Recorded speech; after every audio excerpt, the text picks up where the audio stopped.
Selamat pagi teman-teman sekalian. Pagi ini kita akan sama-sama merenungkan satu bagian dari firman Tuhan. Teman-teman boleh buka Alkitabnya atau nanti boleh baca ya. Kita akan baca bersama dari slide yang ada di belakang saya ini. Teman-teman silakan membuka Alkitabnya di Galatia pasal 5. Kita akan baca ayat 13 sampai 16, kemudian dilanjutkan dengan ayat 22 sampai 26. Kita baca dari Galatia pasal 5 ayat 13 sampai 16, kemudian kita lanjutkan dengan ayat 22 sampai ke 26. Saya bacakan bagi kita semua, teman-teman juga boleh baca di rumah masing-masing.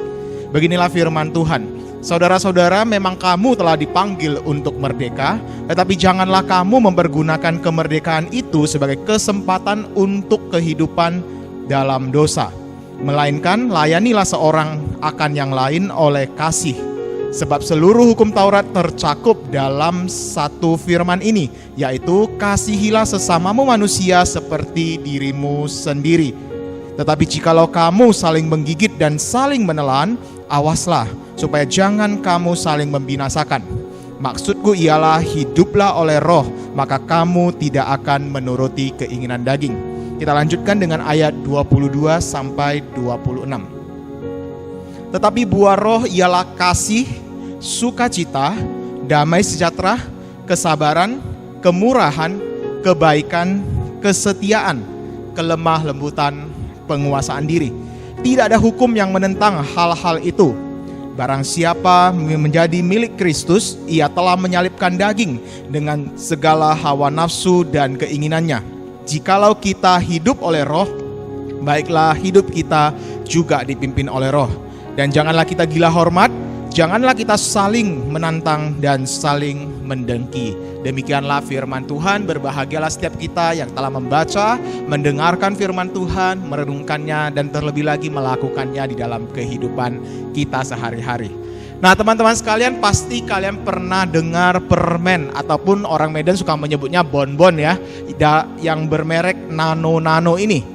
Nah permen ini mungkin lebih booming ya pada saat zaman saya masih kecil ya, kira-kira tahun 90-an. Tapi sampai hari ini permen ini masih ada ya, dan masih lumayan diminati oleh orang banyak. Nah permen ini adalah satu permen yang memiliki rasa yang khas teman-teman ya. Biasanya kalau permen itu kalau rasanya nggak manis, rasanya mungkin agak min-min pedas gimana. Dan kalau tidak ya rasanya asem. Nah tapi nano-nano ini hadir dengan kombinasi daripada 3 rasa. Jadi ada sensasi yang baru dalam menikmati permen. Bisa ada di dalam nano-nano itu ada rasa manis, kemudian rasa asin dan juga asem. Ya, jadi nano-nano ini memakai tagline rame rasanya teman-teman ya.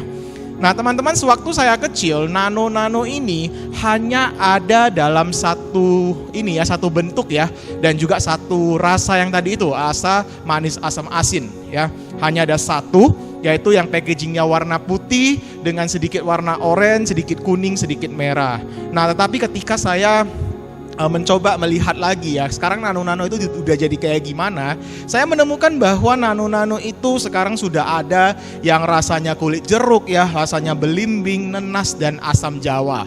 Bahkan dulu nano-nano itu hanya ada dalam bentuk hard candy ya, ataupun permen yang keras, tapi sekarang juga sudah tampil dalam bentuk kembang gula. Nah teman-teman sekalian, nano-nano sudah bertransformasi jadi berbagai bentuk dan berbagai rasa. Tapi ikon dari nano-nano tidak pernah berubah, yaitu yang rame rasanya tadi itu. Jadi ada rasa asin, rasa pedas, dan juga rasa manis ya. Jadi manis, bukan pedas maksud saya ya, jadi manis, asam, asin ya. Jadi 3 rasa itu menjadi satu padu di dalam satu permen. Jadi kita akan menemukan 3 rasa di dalam satu permen. Ya itulah uniknya nano-nano. Nah kalau kita melihat kehidupan kita sebagai orang-orang Kristen, bukankah seharusnya juga kehidupan kita itu adalah mencerminkan karakter yang dimiliki oleh Tuhan, ya, mencerminkan sifat-sifat Tuhan. Seperti firman Tuhan yang kita baca tadi, kita melihat bahwa sebagai anak-anak Tuhan, ya, sebagai orang-orang percaya yang sudah ditransformasikan oleh Roh Kudus, kita dimampukan untuk menghasilkan 9 kualitas surgawi, atau yang kita baca tadi sebagai kasih, sukacita, damai sejahtera, kesabaran, kemurahan, kebaikan, kesetiaan, kelemah lembutan, dan penguasaan diri. Jadi semua rasa itu bersatu padu ya, dan diekspresikan keluar dari kehidupan manusia baru di dalam Kristus, yaitu orang-orang yang sudah merasakan pengampunan dari Kristus dan kehidupannya terus diperbaharui oleh Roh Kudus. Nah, selama 9 minggu ke depan ini kita akan bersama-sama mengulas, kita akan bersama-sama juga bertumbuh di dalam setiap rasa itu, teman-teman ya. Kita akan bersama-sama melihat bagaimana sih kita dapat mewujudkan kasih itu dalam kehidupan kita, damai sejahtera dalam kehidupan kita, kelemah lembutan, penguasaan diri, dan sebagainya. Nah, teman-teman, sebelum kita berbicara lebih jauh tentang rasa-rasa itu, ya kita lihat terlebih dahulu ya, sebenarnya apa sih itu buah roh ya? Buah roh itu kira-kira kayak gimana? Nah, teman-teman pasti masih ingat ya. Nah, kalau sudah lupa tidak apa-apa, teman-teman bisa lihat lagi ya YouTube rekaman ibadah ya, rekaman khotbah di YouTube ketika bulan Desember yang lalu, ketika kita membahas tentang The Great I Am. Ya, ada 7 perkataan Yesus yang menyatakan identitas dirinya. Ada salah satu yang tercatat di Yohanes 15 ayat 5 berkata, ya, yaitu Yesus mengatakan bahwa dialah pokok anggur, ya, dan kitalah ranting-rantingnya. Barang siapa yang tinggal di dalam Yesus dan Yesus di dalam kita, kita pasti akan berbuah banyak. Sebab di luar Yesus kita tidak bisa berbuah apa-apa.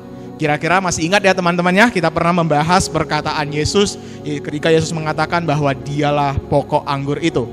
Nah, teman-teman, sebagai murid-murid Kristus, kita telah menerima anugerah dari Kristus tadi.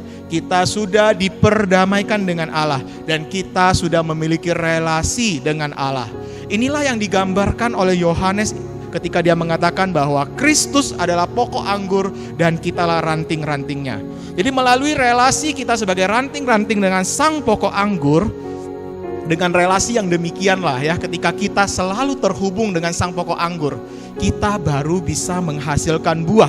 Dan inilah buah roh itu, yaitu buah yang dihasilkan oleh kerja Roh Kudus yang terus mentransformasi, yang terus memperbarui dan terus menyempurnakan diri kita sebagai anak-anak Tuhan agar kian hari kian serupa dengan Kristus. Nah, teman-teman, mungkin kamu sering dengar ya orang-orang bilang buah-buah roh. Ada orang bilang buah roh. Sebenarnya buahnya ada berapa sih? Kenapa ada orang yang bilang buah-buah? Kenapa ada orang yang bilang buah? Nah, teman-teman, perlu kita lihat di sini ya, yang dimaksudkan Paulus adalah bentuk singular atau bentuk tunggal, yaitu hanya satu buah. Ya, jadi Roh Kudus itu menghasilkan satu buah roh di dalam diri orang percaya. Tetapi buah itu ada 9 rasanya ya, yaitu rasa yang sudah kita baca tadi, mulai dari kasih sampai penguasaan diri itu. Nah, ke-9 rasa ini menggambarkan natur dari Kristus itu sendiri, yaitu natur dari Allah, sifatnya Allah. Jadi ketika Roh Kudus bekerja untuk mengubahkan kita dari manusia yang lama menjadi manusia yang baru, Roh Kudus memproduksi rasa-rasa ini dalam kehidupan kita. Jadi melalui kehidupan kita, ya, orang-orang dapat melihat apa itu karakter dari Allah, yaitu karakter Allah tentang kasih, tentang sukacita, damai sejahtera, dan sebagainya. Nah, teman-teman, dalam suratnya kepada jemaat di Galatia, Paulus menuliskan ya kepada mereka bahwa mereka itu ya adalah orang-orang Kristen yang sudah dimerdekakan dari dosa. Dan jemaat Galatia ini diajak untuk hidup menurut roh. Nah, teman-teman mungkin juga masih ingat ya, waktu kita membahas tentang khotbah Yesus di atas bukit, ya, di Matius 5 ayat 17 dikatakan bahwa Kristus telah menggenapkan Taurat dan kitab para nabi. Nah, dengan demikian berarti sebagai orang-orang Kristen kita telah dimerdekakan oleh Kristus. Tetapi kemerdekaan ini bukanlah kemerdekaan untuk hidup semau-maunya kita. Bukan hidup semau gue, asal-asalan. Ya, kita dapat memilih mau kembali ke kehidupan yang lama ya, hidup dalam hawa nafsu, di dalam kedagingan, atau kita mau hidup dalam roh. Tidak bisa seperti itu, teman-teman ya. Dalam tulisan kepada jemaat di Galatia, Paulus menuliskan bahwa buah roh itu hanya dapat dihasilkan ketika orang percaya mau hidup di bawah tuntunan Roh Kudus. Dan juga seorang Kristen itu tidak bisa menghasilkan buah roh lewat kehidupannya dengan kekuatannya sendiri. Buah roh itu adalah anugerah Tuhan. Ya, anugerah Roh Kudus, di mana Roh Kudus bekerja untuk mengubah kehidupan seorang Kristen. Nah, dengan demikian kita lihat bahwa di Galatia 5 ayat 24 Paulus mengingatkan orang-orang di Galatia dan juga mengingatkan kepada kita pada hari ini ya. Ketika kita mau menjadi orang Kristen, kita tidak boleh hidup asal-asalan, semau-mau kita, mentang-mentang kita sudah dimerdekakan dalam Kristus. Kemerdekaan di dalam Kristus itu artinya kita bersedia juga untuk menyalibkan atau mematikan semua keinginan daging kita. Kita memilih untuk tidak mau lagi hidup di dalam daging, tetapi kita mau hidup di bawah pimpinan Roh Kudus, agar hidup kita dapat berbuah dan buah yang dihasilkan itu dapat menjadi berkat bagi orang lain dan juga memuliakan Allah. Nah, teman-teman sekalian, dengan cara demikianlah ya, dengan cara hidup di bawah pimpinan Roh Kudus, kita baru bisa menghasilkan buah roh dalam kehidupan kita. Kita tidak bisa memilih untuk hidup dalam daging agar kita bisa menghasilkan buah roh. Nah, teman-teman, dari 9 rasa buah roh itu, kita hari ini akan melihat satu rasa yang utama ya. Dan ini juga sebuah rasa yang penting ya daripada buah roh. Nah, berbicara soal kasih ini teman-teman, banyak orang punya pandangan yang berbeda-beda soal kasih. Ya, terima kasih buat teman-teman yang sudah menjawab ya, sudah memberikan jawabannya di Mentimeter beberapa waktu yang lalu ketika saya meminta teman-teman untuk memberikan pandangan teman-teman soal kasih. Ya, apa sih itu kasih menurut teman-teman ya? Dari jawaban yang teman-teman berikan ya, ada yang mengatakan kasih itu berharga, kasih itu peduli, kasih itu berbicara soal sacrifice ya, kasih itu cinta, kasih itu sulit dirasakan. Dan ada yang juga bilang kasih itu adalah Yesus. Ya, puji syukur ya kepada Tuhan ya kalau ada yang mengingat bahwa kasih itu adalah Yesus. Nah, mungkin yang menjawab ini calon hamba Tuhan ya, calon contoh di gereja ya. Kita doakan sama-sama teman-teman ya. Nah, teman-teman, ketika kita berbicara soal kasih ya, pasti kita sering membicarakannya, bukan? Mungkin khotbah di gereja setiap minggu juga membicarakan soal kasih ini. Kita hadir dalam komsel, dalam persekutuan, yang dibicarakan juga soal kasih ya. Kehidupan daripada orang Kristen ya juga menunjukkan kasih. Kalau begitu, kenapa ya ketika kita mau mencoba mendefinisikan apa itu kasih, kok kayaknya sulit banget ya? Ketika saya juga pernah mendengar cerita dari seorang hamba Tuhan ya, seorang pendeta yang diundang untuk datang ke dalam sebuah diskusi soal kasih. Ya, mereka juga mencoba untuk mendefinisikan apa sih itu kasih. Ya, diskusi itu berawal dengan suasana yang sangat hangat ya, penuh keceriaan ya, tapi lambat laun suasana semakin berubah. Bukan karena ruangan itu AC-nya rusak ya, cuaca di luar panas, sehingga perbincangan itu akhirnya menjadi sebuah perdebatan yang sengit, menjadi sangat panas. Tetapi ternyata memang kasih itu sangat sulit ya untuk didefinisikan dengan pemikiran manusia saja. Oleh karena itu pagi ini saya mau ajak kita sekalian untuk boleh memahami kasih dari sumbernya secara langsung. Alkitab menunjukkan kepada kita teman-teman bahwa kasih itu adalah bersumber dari Allah. Ya, kasih itu bersumber dari Allah dan kasih itu adalah salah satu natur atau sifatnya Allah. Oleh karena itu ketika kita bilang kita mau belajar tentang kasih, kita mau tahu bagaimana cara bisa mengasihi, apa itu sih kasih, kita perlu datang kembali kepada Allah. Kita tidak bisa melepaskan Allah ketika kita mau memahami apa itu kasih.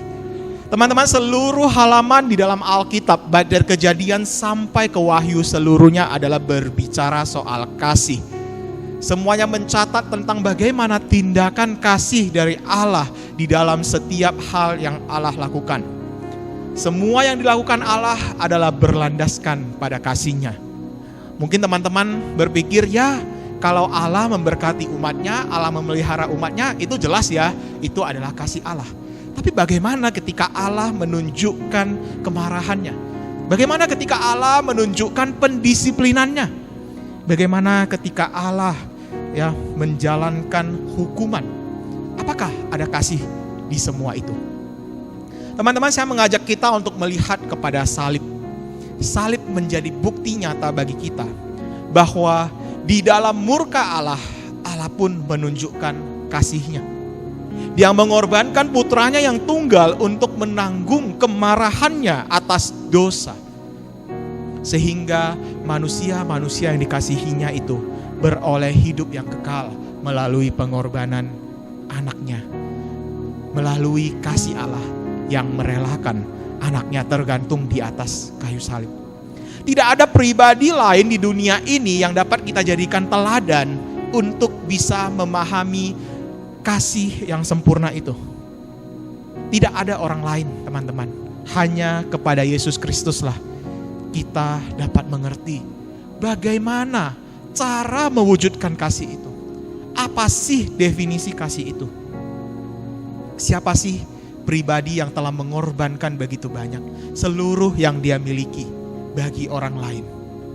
Bukankah hanya Kristus? Kalau demikian, hanya Kristuslah yang menjadi pribadi di mana kita dapat belajar, pribadi yang dapat menjadi teladan kita untuk mengerti apa itu kasih. Teman-teman sekalian, mengasihi adalah kerinduan terbesar yang Yesus harapkan kepada murid-muridnya untuk dapat dikerjakan, teman-teman. Ketika Yesus ditanya oleh para pemimpin agama Yahudi pada masa itu, apa sih yang dimaksudkan oleh kitab para nabi dan kitab Taurat? Bagaimana sih memahami kitab para nabi dan kitab Taurat?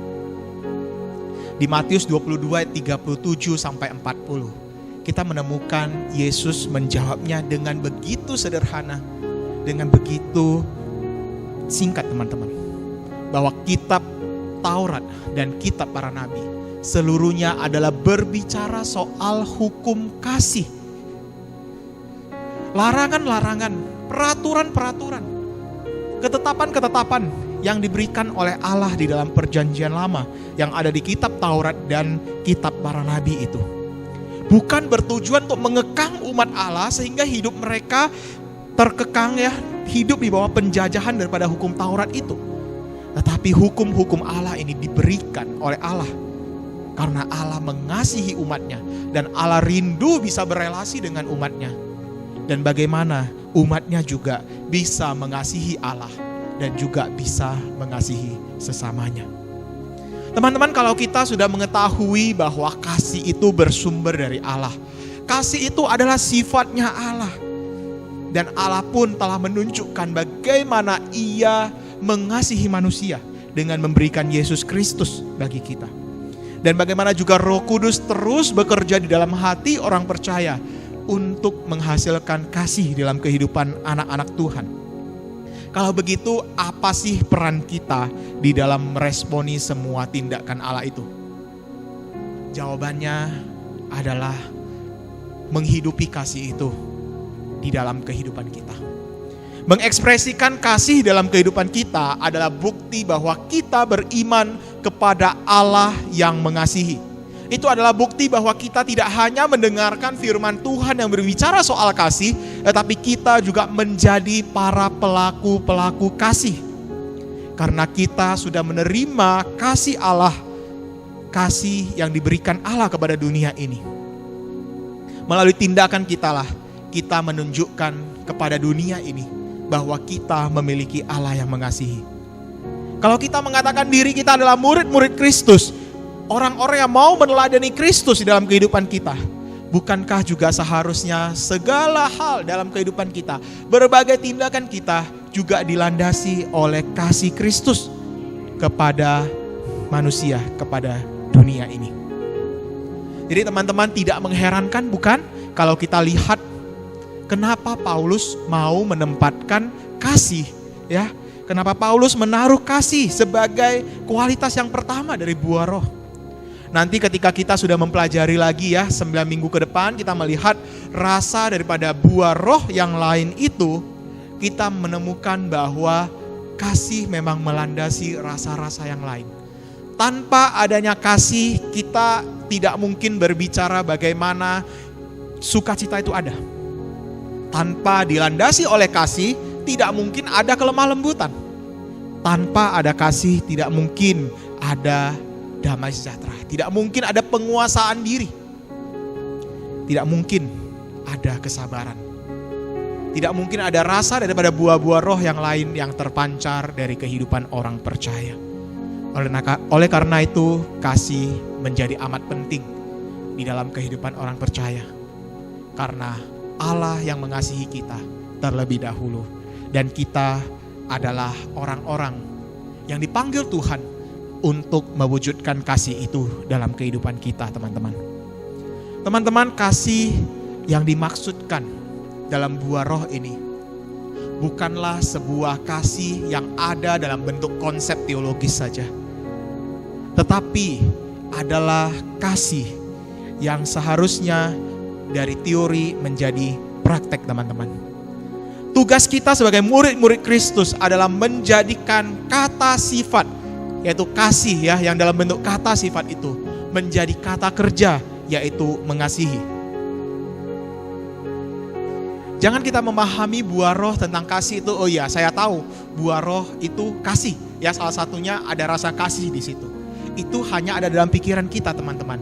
Tanpa kita menjadikan kasih itu sesuatu yang nyata, kita tidak akan memahami ya kasih yang komplit itu. Di mana kasih seperti Yesus yang merelakan segala yang dia miliki bagi kita. Tanpa kita melakukan kasih itu, kita tidak bisa mengerti dengan benar kasih itu seperti apa, teman-teman. Harus diakui banyak orang Kristen, termasuk saya mungkin ya teman-teman ya, belum menjadi pelaku-pelaku kasih yang diharapkan oleh Allah. Kita masih gagal untuk melakukan kasih itu, teman-teman. Kita enggan untuk mengorbankan segala yang kita miliki. Kita tidak mau waktu, tenaga, uang, pikiran, semua yang kita miliki itu diberikan bagi kepentingan orang lain. Kita tidak mau zona nyaman kita terganggu karena kita menjadi pelaku kasih. Kita tidak bersedia direpotkan karena kita harus mengasihi orang lain. Kita cenderung pilih cara yang gampang saja dalam mengasihi. Kalau bisa diselesaikan dengan uang, ya kalau kita bisa membagikan uang, ya sudah saya bagi uang saja. Tapi jangan minta tenaga saya ya. Jangan minta waktu saya untuk berdoa bagi dia. Jangan minta waktu saya untuk menemani dia yang sedang bergumul. Jangan minta telinga saya untuk mendengarkan curhatan daripada orang-orang lain. Teman-teman, memang benar dalam beberapa hal kita bisa mewujudkan kasih itu dengan membagikan berkat jasmani dalam bentuk finansial mungkin yang kita miliki. Tetapi dalam case-case tertentu, memberi dengan uang saja tidak cukup. Kita perlu mengasihi dengan lebih dalam. Kita perlu memberikan waktu kita, tenaga kita, mungkin pikiran kita untuk menunjukkan kasih dalam bentuk yang lebih nyata, teman-teman. Teman-teman, beberapa tahun yang lalu saya praktek di sebuah gereja. Saya tidak perlu sebutkan nama gerejanya, ya, tapi saya mengingat ada seorang ibu yang bisa dibilang ya dia sudah memasuki usia lansia ya. Usia sudah 70 tahun ke atas, hampir 80. Usianya memang boleh tua, tetapi semangatnya untuk menjadi murid Kristus yang setia mengikuti dan meneladani Kristus itu tidak pernah termakan oleh usia. Teman-teman, dari mulut ibu ini memang tidak pernah keluar kata, saya mengasihi si A, saya mengasihi si B, saya mengasihi si C. Tetapi dari tindakan yang kita lihat, dari apa yang bisa saya lihat dengan mata kepala saya melihat ibu ini sebagai orang yang benar-benar mempraktekkan kasih itu.